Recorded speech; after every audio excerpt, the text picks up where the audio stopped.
तो है गाइस, कैसे हो आप सभी लोग। तो आज मैं एक्सप्लेन करने वाला हूँ सोलो लेवलिंग का एपिसोड नंबर 1। तो बिना किसी देर करे एपिसोड को शुरू करते हैं। एपिसोड की शुरुआत होती है एंड हमें दिखाया जाता है कि एक आइलैंड में काफी ज्यादा तबाही मची हुई होती है। नेवी की शिप्स में जो सोल्जर होते हैं वो ये डिस्कस कर रहे होते हैं कि उनके लिए यही भलाई होगी कि वो जितना दूर हो सके उतना दूर रहे और जो हंटर्स है उन्हीं को सारा काम संभालने दे, क्योंकि जो उनके वेपन्स है वो एकदम हार्मलेस है उन मॉन्स्टर्स के अगेंस्ट में। तभी हमें आइलैंड का सीन दिखाया जाता है जहाँ पे जितने भी मेजेस और हंटर्स थे वो सभी एंट्स से लड़ रहे थे, जो कि एकदम उन्हीं के साइज के थे। यहाँ पे एंट्स उन सभी पे काफी ज्यादा भारी पड़ रहे थे एंड यहाँ पे जितने भी लोग थे वो सभी के सभी मारे जा रहे थे।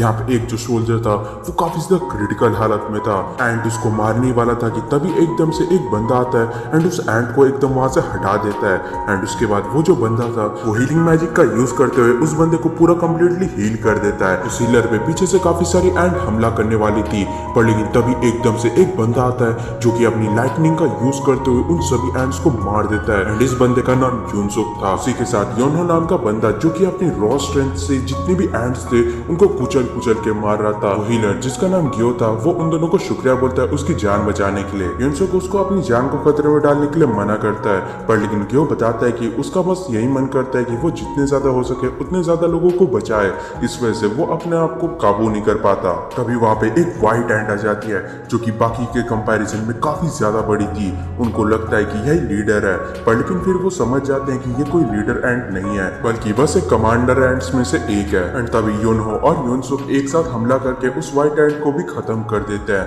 पर लेकिन तभी वहां पे और भी ज्यादा व्हाइट एंट्स आ जाते हैं एंड उनको देखने के बाद जो योनहो है वो काफी ज्यादा एक्साइटेड हो जाता है एंड अपना जो अवेकनिंग है उसका यूज करता है, जिसकी वजह से उसकी जो मसल्स है वो और भी ज्यादा बढ़ जाते हैं एंड वो सीधा जाके उन पे हमला कर देता है। पीछे से जो यूनसुक था वो भी अपनी लाइटनिंग का यूज करते हुए उसको बैकअप दे रहा था। तभी दूसरी तरफ हमें चोई को दिखाया जाता है जो कि एक और एस रैंक हंटर है एंड उसके सामने काफी सारे आर्मी थी एंट्स की जो कि उनकी तरफ हमला कर रहे थे एंड यहाँ पे जो चोई की आर्मी थी वो भी रेडी थी फाइट करने के लिए, पर लेकिन जो चोई था वो एकदम से अपने फ्लेम्स का यूज करता है एंड एंट्स की तरफ हमला करता है, जिसकी वजह से जितने भी रेड एंट्स थे वो सभी के सभी मारे जाते हैं, पर लेकिन जो व्हाइट एंट्स थे वो अभी भी उनकी तरफ बढ़ रहे थे एंड ये देखने के बाद जो उनकी आर्मी है वो भी एकदम एंट की तरफ हमला कर देती है। तभी हमें बताया जाता है कि 10 साल पहले एक डायमेंशन गेट ओपन हो गया जिसके अंदर से कई सारे मॉन्स्टर्स और मैजिकल बीस्ट निकलने लगे। जो मॉडर्न वेपन्स है लाइक गन्स वो भी उनका कुछ नहीं बिगाड़ पा रहे थे, सिर्फ वही लोग उनसे फाइट कर पा रहे थे जो कि अवेकन हुए थे एंड उनको हंटर का दर्जा दिया गया था और जो हंटर्स है उनको अलग अलग रैंक में क्लासिफाई किया गया था। एस रैंक सबसे ज्यादा स्ट्रॉन्गेस्ट है एंड ई रैंक सबसे ज्यादा वीकेस्ट है। अगर एक बार कोई बंदा अवेकन हो गया तब वो कितना ही ट्राई क्यों ना कर ले, वो जो अपनी एबिलिटीज है उनको डेवलप नहीं कर सकता। सीन कट होता है एंड हमें प्रेजेंट टाइम का सीन दिखाया जाता है। तभी हमें एक कंस्ट्रक्शन साइट का सीन दिखाया जाता है जहाँ पे एक डंजन का गेट ओपन हो गया था। वहाँ पे हमें किम नाम के हंटर को दिखाया जाता है जो कि अपने दोस्त बक से मिलता है जो कि पहले एक हंटर रह चुका है एंड वो भी आज उनके साथ हंटिंग पे जाने वाला है क्योंकि उसको पैसों की जरूरत है एंड उसकी जो वाइफ है वो भी प्रेग्नेंट है। अभी बक को चिंता थी कि वो काफी ज्यादा पीछे रह जाएगा क्योंकि उसने अपनी स्किल्स पे काफी टाइम से वर्क नहीं किया। और तभी वहाँ पे जिनवो की एंट्री होती है जिसको देखने के बाद सभी लोग उससे काफी ज्यादा अच्छी तरीके से बात कर रहे थे एंड यहाँ पे उससे उसका हाल चाल भी पूछ रहे थे। किम भी जिनवो को देख के काफी अच्छे से बात करता है एंड ये देख के जो बक है वो पूछने लग जाता है कि क्या ये काफी ज्यादा पावरफुल हंटर है, क्योंकि सभी लोग इससे काफी अच्छे से बात कर रहे हैं एंड सभी लोग इसको देख के काफी ज्यादा खुश हो चुके हैं। पर किम बताता है कि तुम्हारे जाने के बाद ही जिनवो ने एंट्री लिया है, इस वजह से तुम्हें नहीं पता, पर लेकिन जिनवो को दुनिया का सबसे ज्यादा वीकेस्ट हंटर भी बोला जाता है एंड ये सुन के बक भी काफी हैरान होता है। किम बताता है कि जिनवो इतना ज्यादा वीक है कि उसको ई रैंक डंजन में भी चोट लग जाती है एंड क्योंकि उसको भी इस डंजन में बुलाया गया इसका मतलब ये डंजन भी काफी ज्यादा वीक होने वाला है एंड जिनवो भी उनकी ये सब बातें काफी क्लियरली सुन पा रहा था।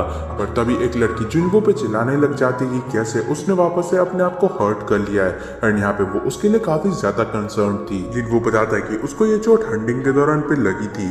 जो जूही है वो उससे पूछती है कि क्या वो हॉस्पिटल क्यों नहीं गया। जिनवो बताता है कि वो एक ई रैंक डंजन में गया था जहाँ पे वो एक लौता था जिसको की चोट लगी थी एंड ये सुन के जूही भी काफी ज्यादा हैरान होती है जिनवू बताता है कि उसकी पार्टी में सभी लोग उससे हाई लेवल के थे एंड यहाँ पे वो लोग एक हीलर को भी नहीं लेकर गए थे, जो सुन के जूही भी काफी हैरान होती है क्योंकि ये काफी ज्यादा डेंजरस था।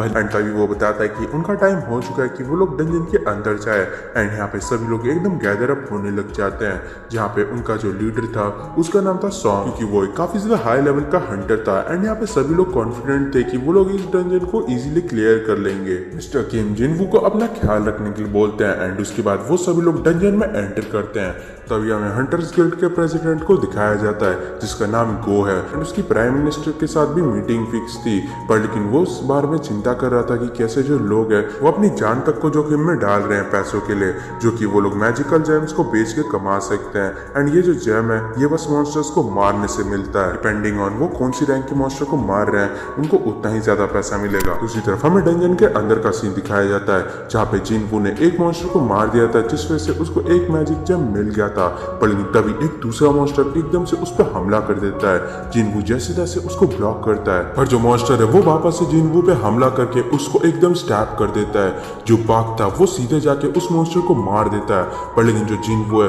उसका काफी ज्यादा ब्लीडिंग होने लग जाता है एंड ये देखने के बाद जो जूही है वो सीधे जाके जिनवू को हील करने लग जाती है। जिनवू देखता है कि कैसे वो बस पड़ा है एंड बाकी के जो हंटर्स है वो एकदम से मॉन्स्टर्स मार रहे हैं। दूसरी तरफ हमें प्रेसिडेंट को वापस से दिखाया जाता है जो कि बता रहे थे कि कैसे हाई रैंक के जो मैजिकल बीस्ट है उनसे मैजिकल जेम्स ऑब्टेन्ड होते हैं जिनसे कि बढ़िया वेपन्स बनते हैं। जो माना क्रिस्टल हार्वेस्ट किया जाता है डंजन से उनसे भी वेपन्स बनते हैं, पर लेकिन वो इतना ज्यादा इफेक्टिव नहीं होता एंड जो गवर्नमेंट है वो इसको ऑल्टरनेटिव एनर्जी की तरह यूज करना चाहते हैं एंड वो लोग इसको ग्रीन एनर्जी बोल रहे हैं, जिस कारण से जो हंटर्स है वो काफी ज्यादा इंपॉर्टेंट हो जाते हैं कि हंटर्स ही मॉन्स्टर्स को मार सकते हैं। दूसरी तरफ हमें दिखाया जाता है कि जो जूही है वो जिनवू को हील कर रही थी एंड यहाँ पे वो जिनवू के लिए काफी ज्यादा कंसर्न थी एंड वो उससे पूछती है कि आखिर वो ये सब कुछ क्यों कर रहा है, तो फिर जो जिनवू है वो उसको कुछ भी नहीं बताता एंड वो बस उससे माफी मांगता रह जाता है। तभी एक बंदा बताता है कि यहाँ पे एक और डंजन का एंट्रेंस है जो कि काफी ज्यादा रेयर होता है एंड इनको डबल लेयर भी कहा जाता है। तभी सॉन्ग बोलने लग जाता है कि कैसे जो डंजन गेट है वो तब तक क्लोज नहीं होगा जब तक बॉस अलाइव रहेगा एंड यहाँ पे जो बॉस है वो अभी तक जिंदा है। नॉर्मली इन सब केसेस में वो लोग गिल्ड को कांटेक्ट करते हैं एंड उसके बाद उनके ऑर्डर्स का वेट करते हैं, पर लेकिन और भी अगर हंटर्स इन्वॉल्व होंगे तब उनका जो प्रॉफिट है वो और भी कम हो जाएगा एंड मेरा जो विश है वो है इस बॉस को किल करने का एंड क्योंकि हम लोग यहाँ पे 17 जन है इस वजह से हम लोग वोट करेंगे एंड वोटिंग के जो रिजल्ट है उस पर कोई भी कंप्लेन नहीं करेगा एंड उसके बाद जो लोग हैं वो अपना वोट देने लग जाते हैं एंड आखिर तक 88 का इवन नंबर आ जाता है कि 8 लोग फाइट करना चाहते हैं एंड 8 लोग फाइट नहीं करना चाहते एंड जो लास्ट वोट है वो जिनवू के हाथ में होता है कि आखिर वो फाइट करना चाहता है कि नहीं। जिनवू मनी मन सोचने लग जाते हैं कि कैसे उसके पास बिल्कुल भी पैसे नहीं है एंड उसको पैसों की सख्त जरूरत है क्योंकि उसको अपनी बहन को कॉलेज भेजना है एंड यहाँ तक कि अपनी जो मॉम है उसके इलाज का पैसा भी देना है। इस वजह से वो आगे बढ़ने के लिए हाँ बोल देता है। तभी वहां से सीन कट होता है एंड हमें एक अननोन रूम को दिखाया जाता है जहाँ पे एक बंदा एक ब्लैक बॉल में अपना हाथ रखता है एंड उसकी हंटर रैंक डिसाइड होती है। जब वो जा रहा था वहां पे हमें एक बंदे को दिखाया जाता है जो कि एस रैट हंटर जो ऐसे बात कर रहा था एंड वो लोग अच्छे टैलेंटेड हंटर्स को रिक्रूट करने की बात कर रहे थे। तभी सीन कट होता है एंड हमें दिखाया जाता है कि एक लड़की का पर्स चोरी हो गया था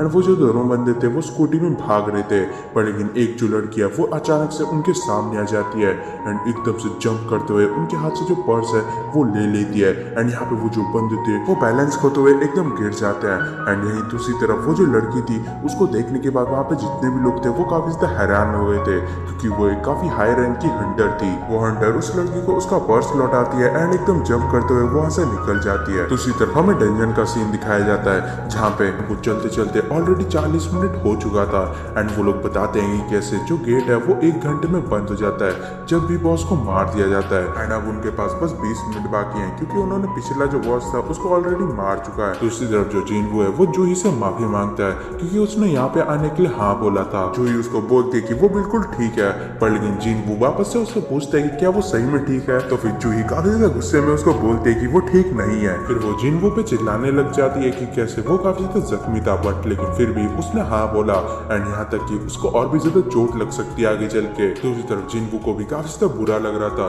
क्योंकि जूही की वजह से वो यहाँ पे जिंदा है एंड वो उससे बार बार माफी भी मांगता है। एंड ये देखने के बाद जो जूही है वो एकदम से उसको बोलने लग जाती है, अगर तुम सॉरी फील कर रहे हो तुम मेरे को कोई ट्रीट दे सकते हो। एंड यहाँ पे जो जिनवू है वो ये सुनने के बाद काफी ज्यादा हैरान हो जाता है एंड कोई जवाब नहीं देता। एंड एकदम से जूही बोलने लग जाती है, क्या तुम्हें कोई प्रॉब्लम है मेरे साथ खाने में? तो फिर जिनवू मना कर देता है। और तभी वो लोग बॉस रूम के गेट के पास पहुंच जाते हैं। यहाँ पे सभी लोग काफी ज्यादा हैरान होते हैं क्योंकि ये काफी ज्यादा स्ट्रेंज गेट था। किमबक के साथ बात करने लग जाता है कि ये काफी ज्यादा डेंजरस हो सकता है, पर लेकिन जो सॉन्ग था वो एकदम बोलने लग जाता है, क्या इतना आगे आने के बाद वो लोग वापस से रिटर्न जाने वाले हैं? वैसे भी अगर उनको जाना है तो यहाँ से वो लोग जा सकते हैं, पर लेकिन वो तो अकेला एंटर करने वाला है यहाँ पे। एंड उसकी ये सब बातें सुनने के बाद जो बाकी के हंटर्स हैं उनमें भी काफी ज्यादा कॉन्फिडेंस आ जाता है। जैसे ही वो लोग दरवाजे को खोलते हैं एंड अंदर जाते हैं, जितनी भी मशाले थी वो एकदम से जलने लग जाती है। उन सब में से किसी ने भी ऐसा कुछ पहले कभी नहीं देखा था। वो सभी लोग डिसाइड करते हैं कि वो लोग फैल जाएंगे एंड आसपास की चीजों को देखेंगे। वहाँ पे जितने भी स्टैचूज थे वो काफी ज्यादा क्रीपी एंड वियर्ड थे। यहाँ तक कि उन सभी के हाथ में अलग अलग टाइप के वेपन्स थे, पर लेकिन कुछ के हाथों में इंस्ट्रूमेंट्स भी थे। वहाँ पे सभी लोगों को काफी ज्यादा अजीब सी फीलिंग आ रही थी। एंड तभी उन सभी की नजर बॉस स्टैचू पे जाती है जो कि काफी ज्यादा बड़ी थी बाकी सभी के कंपैरिजन में। जिनवू को तो ये सब चीजें काफी ज्यादा इंप्रेसिव लग रही थी, पर लेकिन सबसे ज्यादा स्ट्रेंज बात ये थी कि वहाँ पे उनको कोई भी मॉन्स्टर नहीं दिख रहा था। तभी सॉन्ग को एक अजीब सी मैजिक सील मिलती है, लेकिन तभी उन सभी की नजर एक रूनिक टेक्स्ट पे जाती है जिसके ऊपर टेंपल के कमांडमेंट्स के बारे में लिखा हुआ, जिनको कि आप रूल्स भी बोल सकते हैं। सबसे पहला रूल है गॉड को वर्शिप करना, दूसरा रूल है गॉड की तारीफ करना एंड तीसरा रूल है अपनी किस्मत को आजमाना। और तभी एकदम से जूही जिनवू को बताती है कि जो सबसे बड़ा स्टैचू है उसकी जो आंखें है वो एकदम से उनकी तरफ देख रही थी, पर लेकिन ऐसा कुछ भी नहीं था। तो फिर जिनवू को लगता है कि उसका बस वहम होगा, पर अचानक से जो जिनवू है उसको काफी अजीब सा महसूस होने लग जाता है। एंड यही दूसरी तरफ जो सॉन्ग था वो एकदम से एक रूल पढ़ने लग जाता है कि जिसने भी ये जो रूल्स है इनको फॉलो नहीं किया वो यहाँ से जिंदा वापस नहीं निकल पाएगा। एंड अचानक से जो यहाँ पे डंजन का गेट था वो एकदम से बंद हो जाता है। एंड ये देख के सभी लोग काफी ज्यादा घबरा जाते हैं। एक बंदा बोलने लग जाता है कि जो बॉस का ट्रेजर है वो तुम लोग रख सकते हो, मैं यहाँ से निकल रहा हूँ। पर लेकिन जैसे ही वो वहाँ पे जाता है एंड गेट को खोलने वाला था, सॉन्ग एकदम उसको चिल्लाते हुए बोलता है कि अपनी मुंडी नीचे करो। एंड अचानक से एक हमला आता है एंड उसकी जो मुंडी है वो एकदम से वहाँ पे गायब हो जाती है। एंड ये हमला और किसी ने नहीं, उस स्टैचू ने किया था।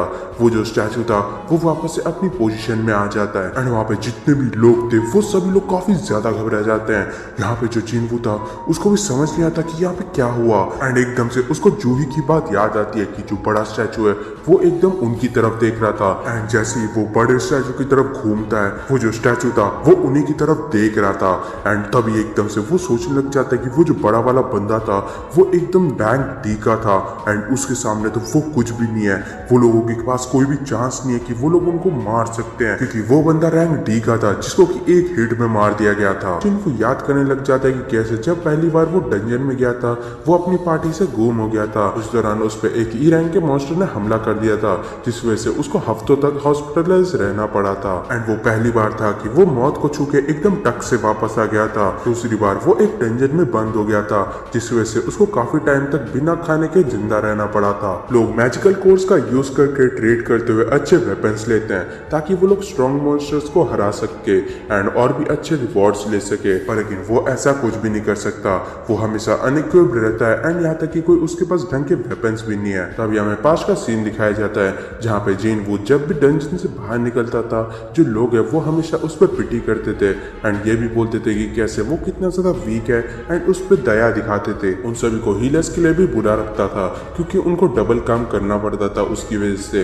यहाँ तक कि जो जिनवू है वो इन सब चीजों को इग्नोर करता था क्योंकि उसको बस पैसे कमाने पे फोकस करना था। वापस से प्रेजेंट टाइम का सीन दिखाया जाता है जहाँ पे जिनवू जैसे ही उस स्टैचू के आंखों में देखता है वो समझ जाता है कि कुछ होने वाला है। वो चिल्लाते हुए सबको झुकने के लिए बोलता है एंड उसी मूवमेंट में वो जो स्टैचू था वो एकदम से अपनी आंखों से लेजर मारता है। जिनवू जूही को एकदम अपने साथ नीचे कर लेता है जिस वजह से वो दोनों के दोनों बच जाते हैं। जैसे ही वो स्टैचू लेजर मारना बंद करता है जो लोग हैं वो काफी ज्यादा घबरा जाते हैं क्योंकि कई सारे लोग एकदम मारे जा चुके थे।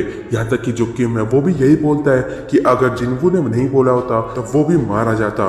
कई लोगों के जो हाथ है वो ऐसे ही ही पड़े हुए थे। जूही अपने डर को काबू नहीं कर पा रही थी, इस वजह से वो एकदम डर के कांप रही थी एंड नीचे पड़ी हुई थी। जिन वो पूरी सिचुएशन को देखने के बाद काफी ज्यादा हैरान हो चुका था, उसको कुछ भी समझ नहीं आ रहा था कि अब आखिर करना क्या चाहिए।